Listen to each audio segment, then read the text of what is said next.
बिस्मिल्लाहिर्रहमानिर्रहीम, अस्सलाम वालेकुम। मैं हूं मोहम्मद फ़हीम और मैं इस वक्त मौजूद हूं खैबर पख्तूनख्वा के ज़िला सवात की तहसील कालाम में। और कालाम में ये जो पलोगा वैली है, ये वो मकाम है जहां मौजूद हूँ। ये इस वैली को जो मेरे अकब में आप दरिया देख रहे हैं, इस दरिया ने दो हिस्सों में डिवाइड किया है। दो अलग अलग गांव हैं, पलोगा है, गोशोट है। और 2022 में ये पूरा इलाका डूब गया था। जो पानी हमें नजर आ रहा है, तकरीबन इससे कोई 75 से लेके 85 फीट पानी की बुलंदी बढ़ गई थी और ये सारा इलाका डूब गया। हत्ता कि यहाँ पे जितने देहात थे वो तमाम पानी बहा के ले गया। यहाँ पे जितने भी रेस्टोरेंट्स थे उसको भी तबाह कर दिया गया था और जामे मस्जिद यहाँ पे एक ही है, वो भी शहीद हो गई थी।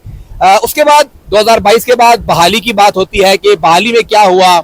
हुकूमत ने, खैबर पख्तूनख्वा हुकूमत ने 2022 के बाद जो ग्लॉफ 2 के नाम से एक प्रोजेक्ट है कि जहां जहां पे ग्लेशियर से इलाके मुतासर हुए हैं, उसके लिए मुतादिद उन्होंने प्रोजेक्ट शुरू किए। उसी प्रोजेक्ट के तहत यहाँ पे जो सामने आपको नजर आ रहा है, ये प्रोटेक्शन वॉल बनाई। मेरे साथ यहाँ पे इस मकामी शहरी मौजूद है, उनसे बात करते हैं कि एक तो इस प्रोटेक्शन वॉल का फायदा क्या हुआ और वो लोग किधर गए जो अपना घर छोड़ गए थे। जी भाई, आपका नाम क्या है और आप यहाँ पे कहाँ के रिहायशी हैं? मेरा नाम इजाजुल हक है, मैं यहाँ का रिहायशी हूँ। इधर साथ में मेरा घर है, गाँव में। इजाज साहब, 2022 में क्या हुआ था?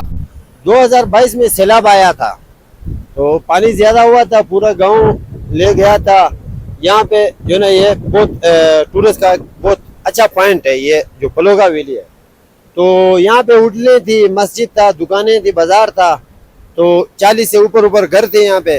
तो सारे सैलाब में बह गया।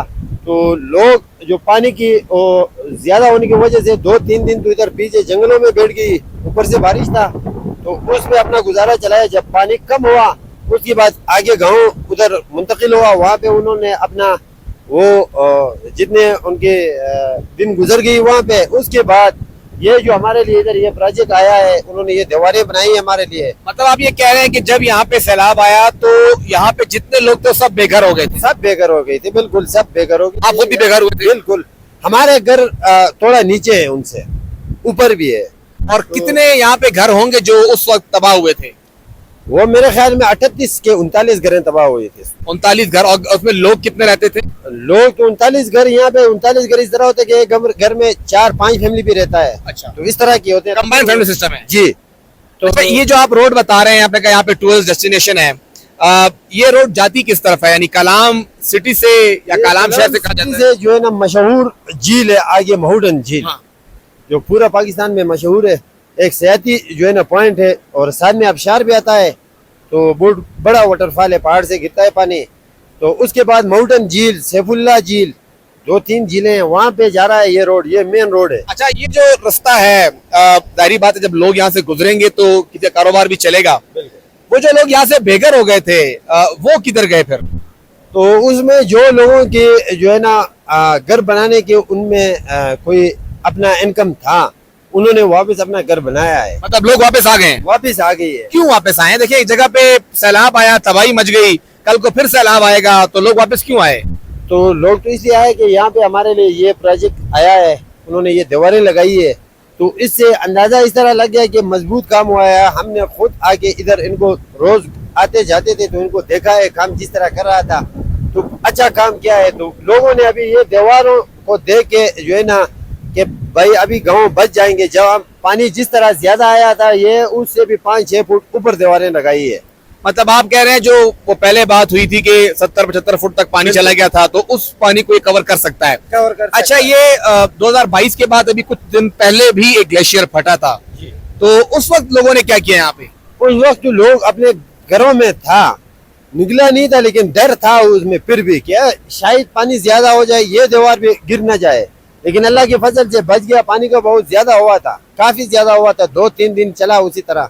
उसके बाद अल्लाह ने जो है ना पूरा गांव को बचा लिया। मतलब जो प्रोटेक्शन वॉल है उसकी वजह से यहाँ पे एक बार और सैलाब आया है लेकिन तबाही नहीं की। बिल्कुल इस तरह ही है, बिल्कुल।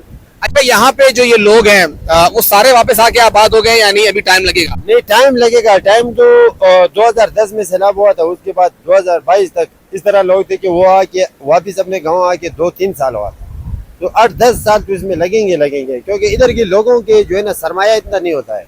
अच्छा, यहाँ पे सारा काम टूरिज्म पे है। सारा काम आपने ये 2 गांव का बताया, ज्यादा डैमेज किसने किया था? दोनों गांव थे, गोशोट और ये जो वैली है पलोका, दोनों इफेक्ट हुए थे या कोई? दोनों साइडों पे जो दरिया के पास ये पुल से भी नीचे गांव है, वो भी पूरा गया था। 10-12 घराने वहाँ पे थे, तो 30-35 यहाँ पे थे।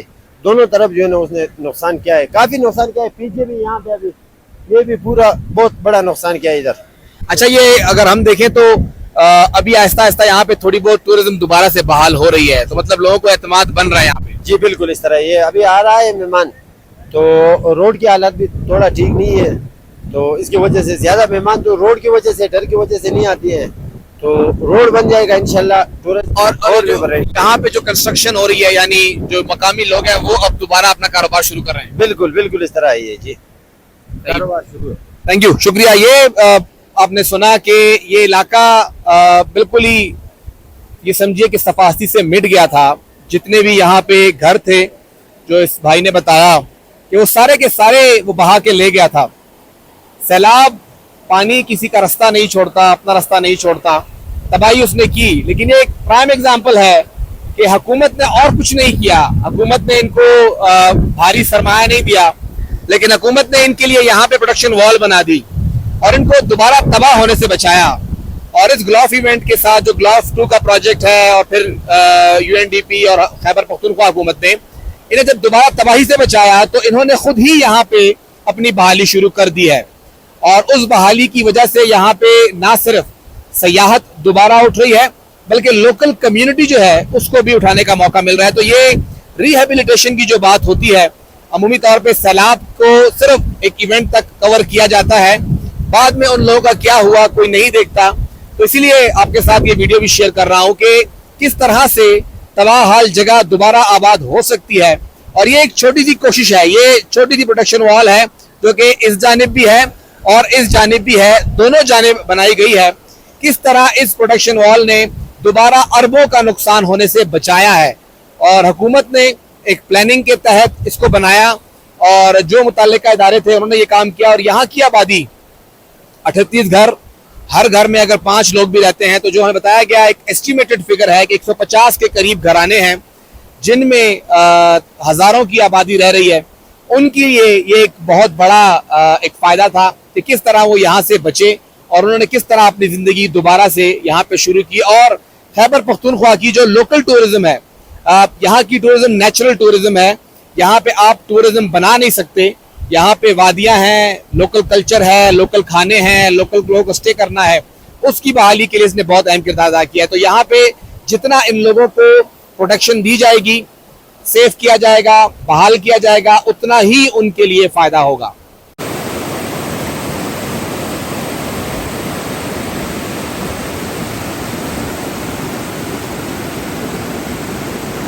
इस प्रोटेक्शन वॉल की लंबाई महज 650 मीटर है, यानी इस जो दरिया का रास्ता है उसकी एक जानिब भी 650 मीटर और दूसरी जानिब भी 650 मीटर। इस 1300 मीटर की प्रोटेक्शन वॉल ने यहाँ की हजारों की आबादी को जिंदगी दे दी है और उन्हें मालूम है कि किस तरह से उनके तबाह होने वाले घर दोबारा सैलाब में बचाए गए हैं। हुकूमत अगर इसी प्लानिंग के तहत थोड़े से पैसों के अंदर मुख्तलिफ मकामात को आइडेंटिफाई करके लोगों की इस तबाही को बचा सके तो इसका फायदा दूर रस भी होगा और कम पैसों के अंदर भी पूरा होगा। ये 1300 मीटर की प्रोटेक्शन वॉल वाज़े करती है कि आपको अरबों खरबों के फंड नहीं चाहिए, बल्कि आपको स्ट्रेटेजी चाहिए, आपको लोकेशन चाहिए और आपको विल पावर चाहिए, तो आप किसी भी इलाके को बड़ी तबाही से बचा सकते हैं।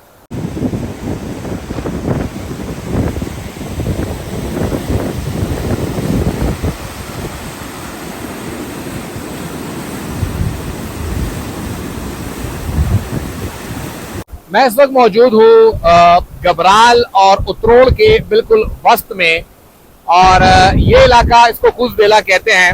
इस इलाके को भी 2022 में सैलाब ने बुरी तरह मुतासिर किया था, जिसके बाद यहाँ पर जो प्रोटेक्शन वॉल तामीर की गई है उसके ऊपर खड़ा भी हूँ, आपको नजर भी आ रहा होगा, मेरे बैकग्राउंड में भी है। कोई 500 मीटर की ये प्रोटेक्शन वॉल है और ग्लॉफ 2 जो यूएनडीपी के ताउन से प्रोजेक्ट शुरू हुआ है और खैबर पख्तूनख्वा हुकूमत ने इस प्रोटेक्शन वॉल की तामीर की।